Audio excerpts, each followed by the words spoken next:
கொழும்பு புதுக்கடை நீதவான் நீதிமன்றம், மாவட்ட நீதிமன்றம் மற்றும் மேல் நீதிமன்ற சட்டத்தரணிகள் நாளை பணி பகிஷ்கரிப்பில் ஈடுபடுவதற்கு தீர்மானித்துள்ளனர். பிரதம நீதியரசர் கலாநிதி ஷிராணி பண்டாரநாயக்க தொடர்பான குற்றப்பிரேரணை மீதான விசாரணைகள் நியாயமான முறையில் இடம்பெறவில்லை என தெரிவித்து இந்த பணி பகிஷ்கரிப்பு முன்னெடுக்கப்படுவதாக சட்டத்தரணிகள் சங்கம் குறிப்பிட்டுள்ளது. இதற்கமைய நாளைய தினம் முழுவதும் புதுக்கடை நீதவான் நீதிமன்றம், மேல் நீதிமன்றம் மற்றும் மாவட்ட நீதிமன்றத்தின் நடவடிக்கைகள் ஸ்தம்பிதம் அடையும் என மேல் நீதிமன்ற சட்டத்தரணிகள் சங்கத்தின் தலைவர் ஆனந்த ஹெட்டியாராச்சி மற்றும் நீதவான் நீதிமன்ற சட்டத்தரணிகள் சங்கத்தின் செயலாளர் சட்டத்தரணி பிரதீப் கமகே ஆகியோர் தெரிவித்துள்ளனர். நாட்டின் சில பகுதிகளில் உள்ள நீதிமன்றங்களின் நடவடிக்கைகள் இன்றும் ஸ்தம்பிதமடைந்திருந்தன. பிரதம நீதியரசர் கலாநிதி ஷிராணி பண்டாரநாயக்க மீதான குற்றப்பிரேரணையில் அவர் குற்றவாளி என தீர்மானிக்கப்பட்டமைக்கு எதிர்ப்பு தெரிவிக்கும் வகையில் சட்டத்தரணிகள் பணி பகிஷ்கரிப்பில் ஈடுபட்டமையே இதற்கான காரணமாகும்.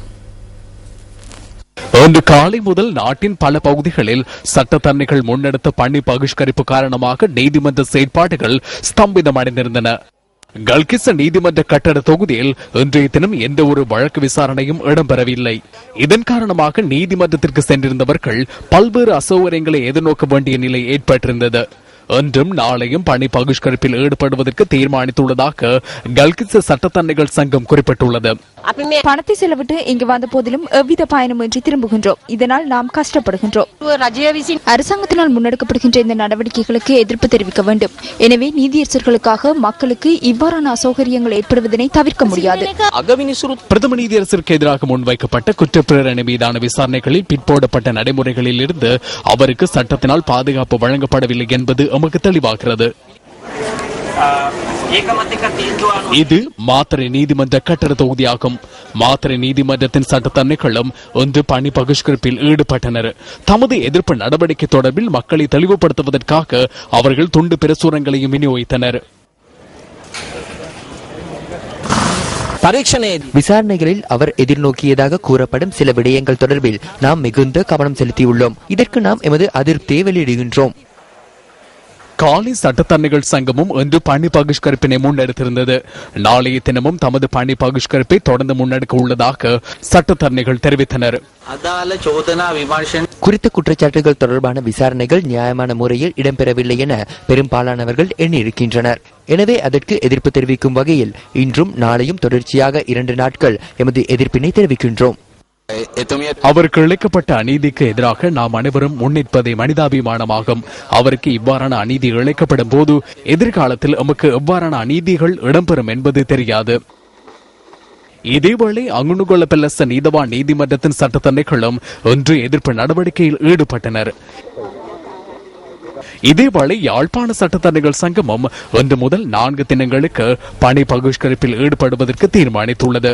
பலப்பிட்டி மற்றும் வவுனியா ஆகிய நீதிமன்றங்களின் நடவடிக்கைகளும் இன்று ஸ்தம்பிதமடைந்திருந்தமை குறிப்பிடத்தக்கது. சட்டத்தரணிகள் செயற்பாட்டு ஒன்றியம் இன்று முற்பகல் ஊடகவியலாளர் சந்திப்பொன்றை ஏற்பாடு செய்திருந்தது. அங்கு தெரிவிக்கப்பட்ட சில கருத்துக்கள் அடுத்து.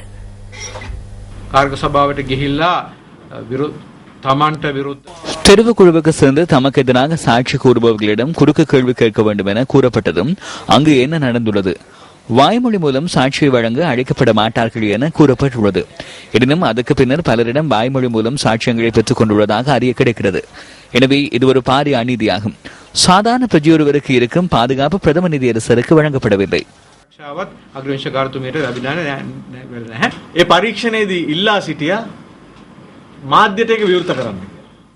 அந்த விசாரணைகள் குறித்து அறிக்கையிட ஊடகங்களுக்கு சந்தர்ப்பம் வழங்குமாறு கூறப்பட்டது.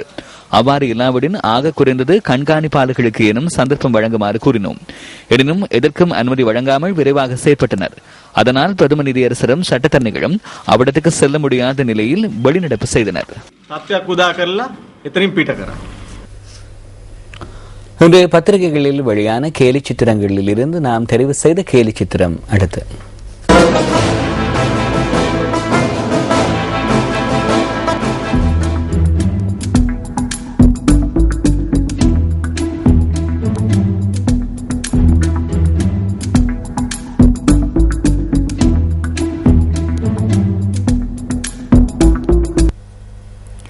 ஐக்கிய தேசிய கட்சியின் பிரதி தலைவர் சஜித் பிரேமதாச இன்று ஊடகவியலாளர் சந்திப்பொன்றை ஏற்பாடு செய்திருந்தார். මේ වාර්තාව සභාගත කරන්නට அந்த அறிக்கையை சபையில் சமர்ப்பிக்கும் விடயத்தில் அவசர தேவை ஒன்று அவர்களுக்கு இருந்தது. நேற்று பாராளுமன்றத்திற்கு சென்று அந்த அறிக்கையை பெற்றுக்கொள்ள முடியுமா என நான் கேட்டேன். அதனை பெற்றுக்கொள்ள முடியாது என்று கூறினர். எனினும் சபையில் சமர்ப்பித்த அறிக்கை ஒரு பகிரங்க அறிக்கையாகும். மக்கள் அறிந்து கொள்ளும் வகையில் அந்த அறிக்கை தெளிவுபடுத்தப்பட வேண்டும். எனினும் பாராளுமன்ற உறுப்பினர் என்ற ரீதியில் எனக்கு கூட அது தொடர்பிலான தகவல்களை நேற்று பெற்றுக்கொள்ள முடியாமல் போனது. ஐக்கிய தேசிய கட்சி இன்று முன்பகல் ஊடகவியலாளர் சந்திப்பு ஒன்றை ஏற்பாடு செய்திருந்தது. இந்த ஊடகவியலாளர் சந்திப்பில் கலந்து கொண்டு கருத்து வெளியிட்ட கட்சியின் பொதுச் செயலாளர் திசாத் நாயக்க, பிரதம நீதியரசர் மீதான குற்ற பிரேரணையை ஐக்கிய தேசிய கட்சி கொண்டு வருவதற்கு இருக்கவில்லை. எனினும் தேசிய சேமிப்பு வங்கியின் பங்கு பரிவர்த்தனை கொடுக்கல் வாங்கல் தொடர்பில் பிரதம நீதியரசரின் கணவருக்கு எதிராக விசாரணைகளை நடத்த வேண்டும் என்ற கேள்வி எம்முள் எழுந்தது. பாராளுமன்ற சபை ஒத்திவைப்பு பிரேரணை மீதான விவாதத்தின் போது நாம் அந்த கேள்வியை எழுப்பியிருந்தோம். தயவு செய்து அந்த விடயம் குறித்து விசாரணைகளை மேற்கொள்ளுங்கள். தேசிய சேமிப்பு வங்கியின் தலைவர் அந்த கொடுக்கல் வாங்கல்களில் ஏதேனும் தவறிழைத்திருந்தால் அது தொடர்பில் செயற்பட வேண்டும். குறித்த நிலைப்பாடு இன்று மாற்றமடையவில்லை. அந்த ஊழல் மிகுந்த கொடுக்கல் வாங்கலின் பின்புலத்தில் இருப்பது யார், அதனை வெளிப்படுத்த வேண்டும். இந்த விடயம் தொடர்பில் அனைத்து தரப்பினரும் அமைதியாக உள்ளனர்.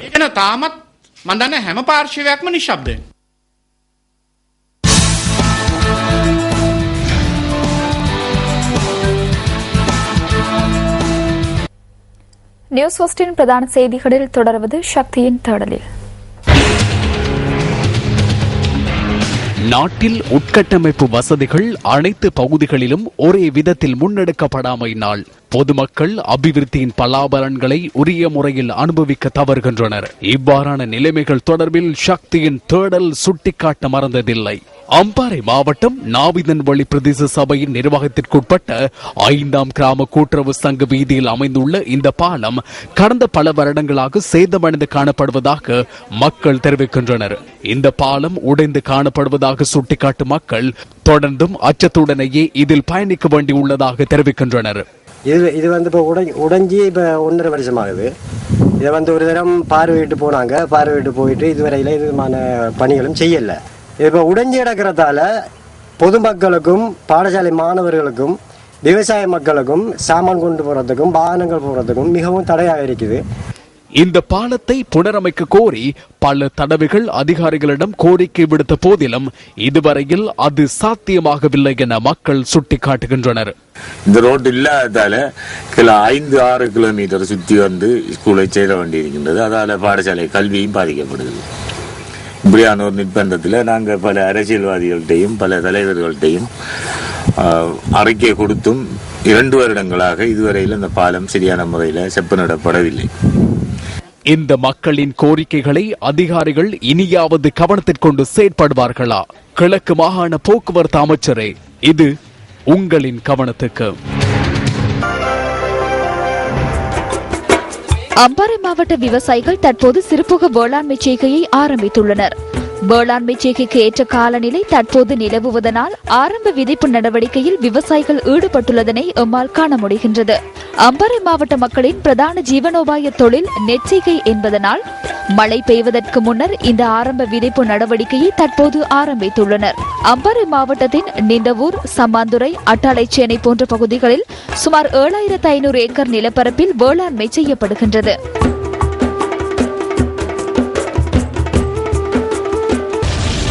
வெலிக்கடை சிறைச்சாலையில் அமைதியின்மை. கைதிகளால் ஆயுத களஞ்சிய சாலை உடைக்கப்பட்டது. சிறைச்சாலை சொத்துக்களுக்கு கடும் சேதம். ஆவணங்கள் சில தீக்கிரை. மோதலின் போது 27 பேர் பலி. மோதல் குறித்து ஆராய ஓய்வு பெற்ற மேல் நீதிமன்ற நீதிபதி ஒருவர் தலைமையில் 3 அடங்கிய குழு. குழுவின் பிரதிநிதிகள் வெலிக்கடை சிறைச்சாலையின் நிலைமையை ஆராய்ந்தனர். சம்பவம் தொடர்பில் 3 வாரங்களுக்குள் அறிக்கையொன்றை சமர்ப்பிப்பதாக குழுவினால் அறிவிப்பு. நேற்றுடன் 3 வாரங்கள் நிறைவு. குழுவின் அறிக்கைக்கு என்ன நேர்ந்தது?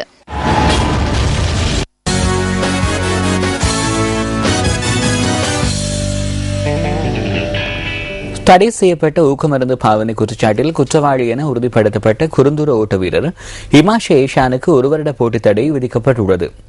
குறித்த காலப்பகுதியில் அவருக்கு தேசிய மற்றும் சர்வதேச போட்டிகளில் கலந்து கொள்ள முடியாது என இன்று நடைபெற்ற ஊடகவியலாளர் சந்திப்பில் நிறுவனத்தின் பணிப்பாளர் நாயகம் பேராசிரியர் அர்ஜுன டி சில்வா குறிப்பிட்டார். 18 வயதான ஹேஷான் 90வது தேசிய மெய்வல்லுநர் போட்டிகளில் 100 மீட்டர் ஓட்ட போட்டியில் 10.5 செகண்ட்களில் போட்டி தூரத்தை நிறைவு செய்து தங்கப்பதக்கத்தை பெற்றுக் கொண்டார். இந்த வயது பிரிவின் வீரர்களுள் ஹிமாஷ் 100 மீட்டர் ஓட்ட தூரத்தை குறைந்த காலப்பகுதியில் நிறைவு செய்துள்ளமை குறிப்பிடத்தக்கது. எனினும் இந்த போட்டி நிறைவடைந்ததன் பின்னர் பெற்றுக் கொள்ளப்பட்ட சிறுநீர் மாதிரி பரிசோதனையின் போது அவர் ஊக்கமருந்து பயன்படுத்தியுள்ளமை உறுதிப்படுத்தப்பட்டது. சட்டத்துக்கு அமைய 2 வருடங்களுக்கு போட்டி தடை விதிக்க முடியும். இளம் வீரர் என்பதால் 1 வருடம் போட்டி தடை விதிக்க தீர்மானிக்கப்பட்டது. நவம்பர் மாதம் முதல் இந்த விடயம் நடைமுறைக்கு வந்துள்ளது. இது நியாயமான தீர்ப்பு என நான் கருதுகிறேன். சிறுநீர் மாதிரியை பரிசோதிக்கும் வழியில் என்ன பாவித்தீர்கள் என கேள்வி கேட்கப்படும் சந்தர்ப்பத்தில் அவர் அந்த விடயத்தை தெரிவித்திருந்தால் அவருக்கு ஒரு சந்தர்ப்பம் வழங்கப்பட்டிருக்கும். எனினும் அவர் அதனை செய்யவில்லை. தனிப்பட்ட பயிற்சிகளின் போது தேசிய குழாமில் இணைந்து கொள்ள முடியாது என அவர் மேலும் குறிப்பிட்டார். ஹிமாஷவின் பயிற்றுவிப்பாளருக்கு எதிராக நடவடிக்கை எடுக்குமாறு தேசிய மெய்வல்லுநர் சங்கத்திற்கு எழுத்து மூலம் அறிவித்துள்ளதாக அவர் குறிப்பிட்டார். இந்த தீர்ப்பு தொடர்பில் மேன்முறையீடு செய்வதற்கு ஹிமாஷவுக்கு சந்தர்ப்பம் உள்ளதாக பேராசிரியர் அர்ஜுன டி சில்வா தெரிவித்தார். இத்துடன் நமது 8 மணி பிரதான செய்திகள் நிறைவடைகின்றன. நமது அடுத்த பிரதான செய்திகள் வழமை போல் இரவு 10:45 ஒளிபரப்பாகும். வணக்கம். Hotline 0114-896-896. www.newsfirst.lk. Feedback at newsfirst.lk.